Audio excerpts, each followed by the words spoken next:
जी नाज़रीन, हिन वक्त जो पाकिस्तान पीपल्स पार्टी के चेयरमैन बिलावल भुट्टो ज़रदारी जी जो हिदायतन ते पूरी सिंध में जो हिन वक्त भारतीय जारियत जी आबी जारियत थे पई सिंधु दरिया मथा उन अमल खिलाफ जो एहतजाज जो वो कयो पियो वञे। हिन वक्त पीपल्स पार्टी ज़िले कश्मीर जी क़यादत तरफा ही एहतजाज किया पियो वञे।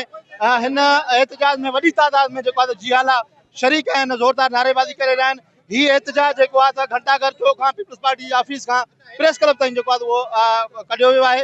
हिन एहतजाज में वॾी तादाद में पीपल्स पार्टी जा ज़िले जा अॻुवान उन सां गॾु तालके सिटी जा अॻुवान मुख़्तलिफ़ जेके उहिदेदार आहिनि वर्कर आहिनि उहे शामिल आहिनि हिन एहतजाज में। असां उन्हनि अॻुवाननि सां ॻाल्हि ॿोल कंदासीं त उन्हनि जो वधीक छा चवणु आहे।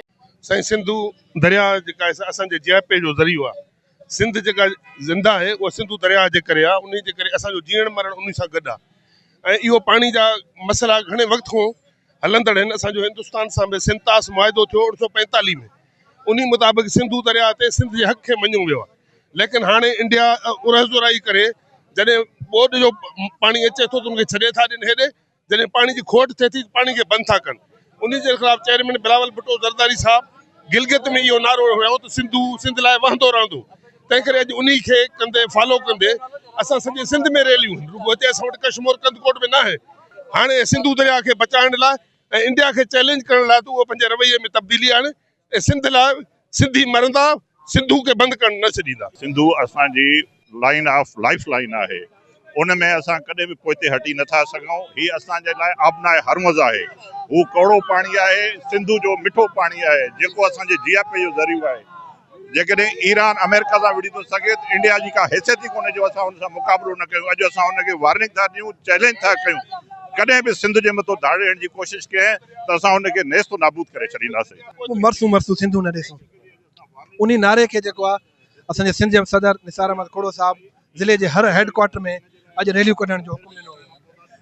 उन सिलसिले में अॼु तव्हां ॾिठो त कंदकोट में बि तमामु वॾी रैली, माण्हुनि जो जोश खरोश, जीअं गुलवंत खान चई वियो त जियापो आहे असांजो सिंधु जेको आहे उहा असांजे जीअण जो जियापो आहे। छो जो असां जी पंहिंजो जेको आहे उहा अक्सर सिंध जे जेको रोज़गारु आहे उहो ज़मीननि जे मथां आहे। इन जे करे भुट्टो साहब बि पंहिंजो ज़ुल्फ़िकार अली भुट्टे साहब बि इहो नारो हयो त पहिरियों सिंध ऐं पाकिस्तान जो तहफ़ुज़ कयो ऐं बिलावल साहब बि साॻियो नारो हयो।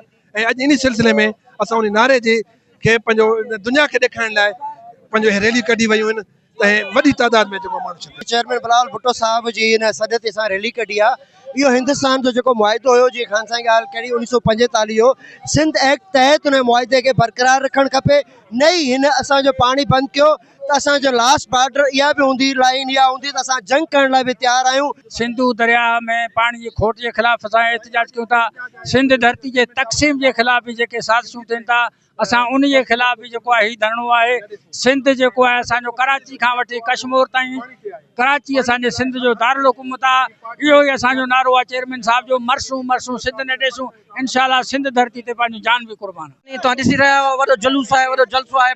पाकिस्तान पीपल्स पार्टी जा जियाला रोडनि ते आहिनि। सिंध जो दिफ़ा हमेशह हर फोरम ते चेयरमैन बिलावल भुट्टो ज़रदारी हुकुम ते कंदा रहंदासीं। जी भुट्टो जी अवाम। कैमरा टीम सां गॾु गुलाम रसूल मीरानी, मेहरान टीवी, कंदर।